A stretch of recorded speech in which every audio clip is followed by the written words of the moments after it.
Hello, boys and girls. I hope you're having a wonderful day, week, and enjoying this beautiful weather that we've been having. Of course, I miss all of you and hope you're enjoying your time now that you have to spend with your family and friends.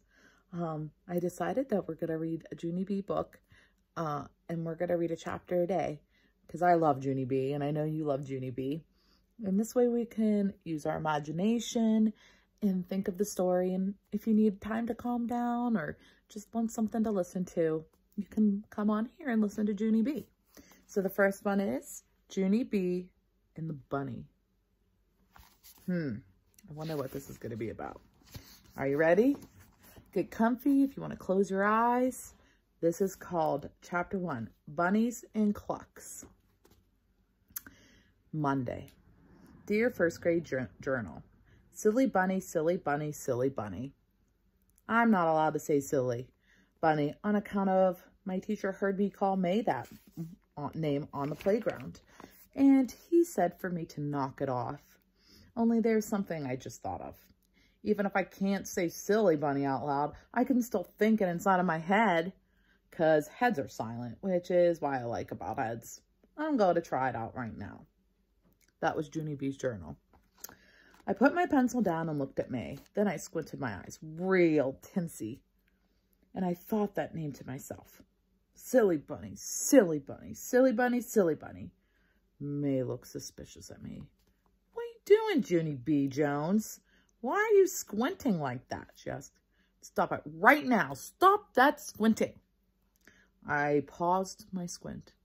I'm not squinting at you, May. I'm also thinking of a name about you inside my head. But you don't know what that name is, I'm thinking, because heads are silent. Which is what I like about heads, I said. May frowned. I started my squint again. Silly bunny, silly bunny, silly bunny, silly bunny, I thought.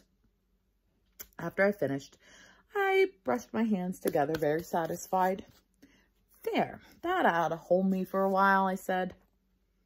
May kept on frowning. Then, blam! She exploded out of her chair and she zoomed to the front of the room. Mr. Scary, Junie B called me, and the name again. I know she did, only she thought it inside her head, and that is just plain sneaky. Mr. Scary was writing at his desk.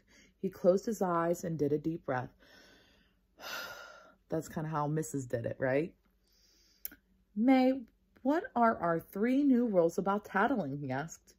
You and I came up with 3 new rules to control your tattling, remember? Can you tell me what those are, please? May stood there a real long time. She did not like the 3 new rules, I believe. Finally, she started to say them.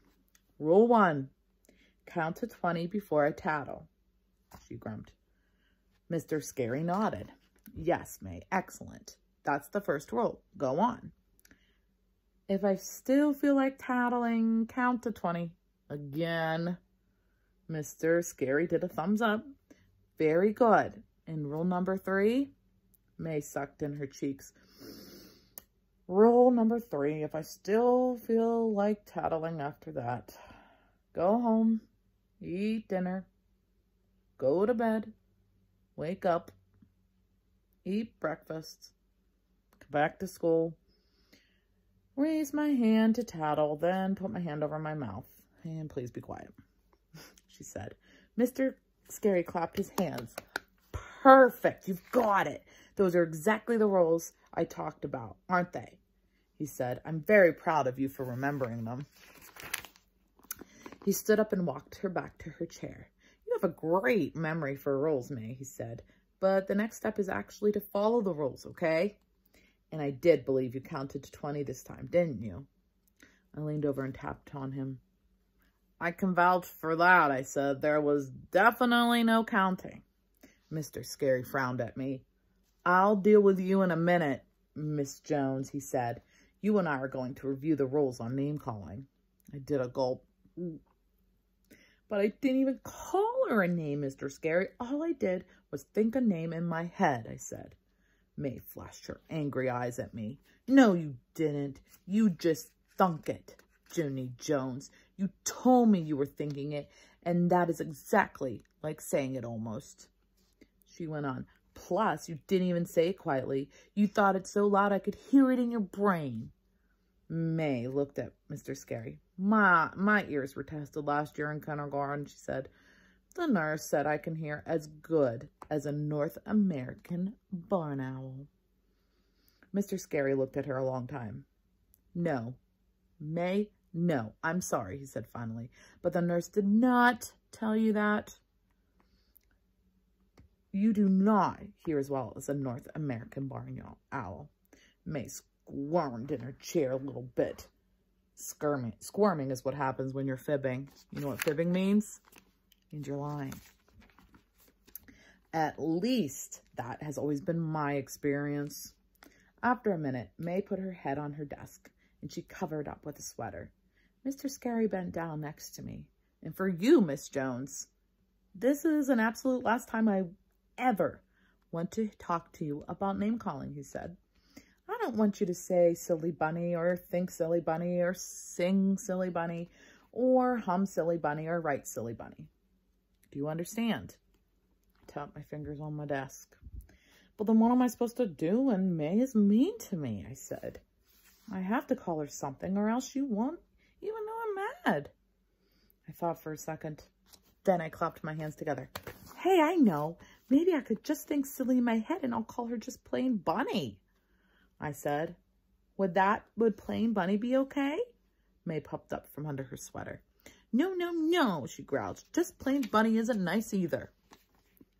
My friend named Sheldon stood up. Bunny isn't nice? How come Bunny isn't nice? He said. I have a aunt named Bunny and she's very, very nice. Sheldon looked at Mr. Scary. My Aunt Bunny is married to my Uncle Ven, he said. Aunt Bunny has a lot of... Mr. Scary quick held up his hand.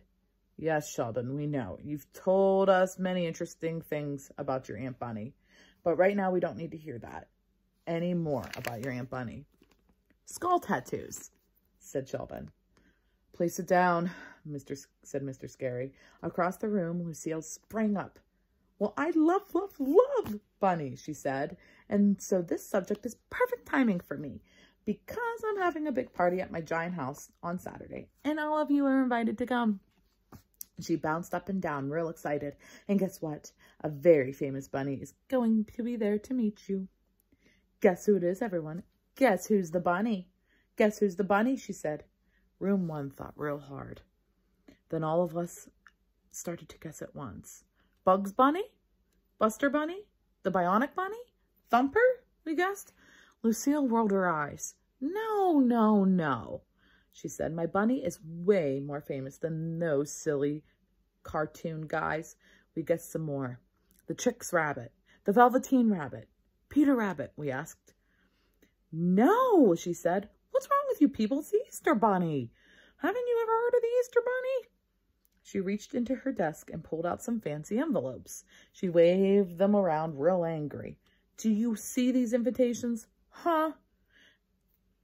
Do you? She asked. These are invitations to an Easter egg hunt at my rich, expensive house. And if I was going to pass them out at lunch, but if you silly clucks haven't even heard of the Easter Bunny, then just never mind about the whole thing. After that, she did a huffy and she flounced back into her chair. Mr. Scary hurried over there. Then he got her up and took her by the hand and walked her into the hall. They were gone a long time. When they finally got back, Lucille said she was sorry for calling us that bad, unkind word. That is some kind of insult, apparently. Then she took the envelope out of her desk again, and she gave everyone an invitation. And so, yippee, yippee, hooray, hooray, Room 1 is going to have a party. And that's the end of that chapter. And this is Lucille getting mad and throwing her envelopes. We know Lucille kind of likes to talk a lot. Do you remember her from all our other books? And this one is about Junie B being a first grader, but we hadn't really finished her being a kindergartner. So it might have a different teacher in it this time, right? We don't have Mrs. We have Mr. Scary. All right, guys. Well, I will post another video of me reading the next chapter tomorrow. So I hope you have a wonderful day, and I'll see you soon. Bye.